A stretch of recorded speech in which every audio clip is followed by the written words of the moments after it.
আজকে খুবই একটা সহজ শীতকালীন চুই পিঠে বা চুষি পিঠের রেসিপি তৈরি করে দেখাবো।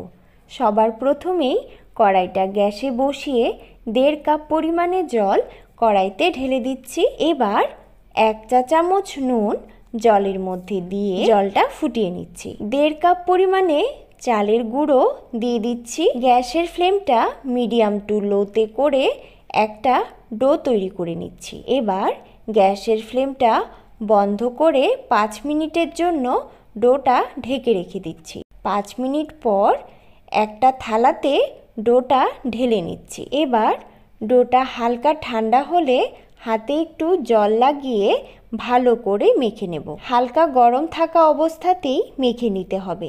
ডোটা কিন্তু একেবারেই ঠান্ডা করে নেওয়া যাবে না। এবার ডোটা দিয়ে পিঠে তৈরি করে নেব। একটা কেচির সাহায্যে এইভাবে ছোট ছোট করে কেটে কিংবা হাত দিয়ে ছোট ছোট লেচির মতো নিয়ে এইভাবে 2 হাতের তালুর সাহায্যে পিঠেগুলো রেডি করে নিচ্ছি। দেখো পিঠেগুলো বানিয়ে নিয়েছি, দেখতে খুবই সুন্দর লাগছে। এবার পিঠেগুলো রান্না করার জন্য গ্যাসে কড়াইটা বসিয়ে আগে থেকেই জাল দেওয়া ফুল ক্রিম দুধ কড়াইতে ঢেলে দিচ্ছি।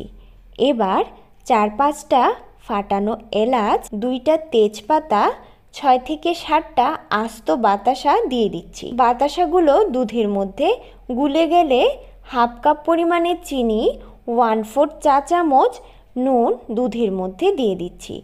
1/2 কাপ পরিমাণে নারকেল কোড়া ভালো করে মিশিয়ে নিচ্ছি। দুধটা একটু ফুটতে শুরু করলেই বানিয়ে রাখা চুষি বা চুই পিঠেগুলো ফুটতে থাকা দুধের মধ্যে দিয়ে দিচ্ছি। এবার হালকা হাতে পিঠেগুলো নাড়তে হবে, না হলে কিন্তু পিঠেগুলো ভেঙে যাবে। এইভাবে মিডিয়াম ফ্লেমে 10 মিনিটের জন্য রান্না করে নিলেই দেখবে পিঠেগুলো দুধের উপরে সুন্দর ভেসে উঠছে।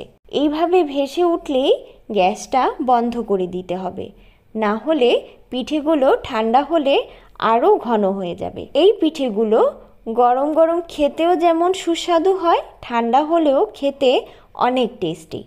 আশা করি সম্পূর্ণটা ভিডিও তোমাদের খুব ভালো লেগেছে। আর যদি ভালো লেগে থাকে তাহলে অবশ্যই চ্যানেলটা সাবস্ক্রাইব করে পাশে থাকা বেল আইকনটা প্রেস করে কমেন্ট করে জানাতে কিন্তু একটুও ভুলবে না। ধন্যবাদ।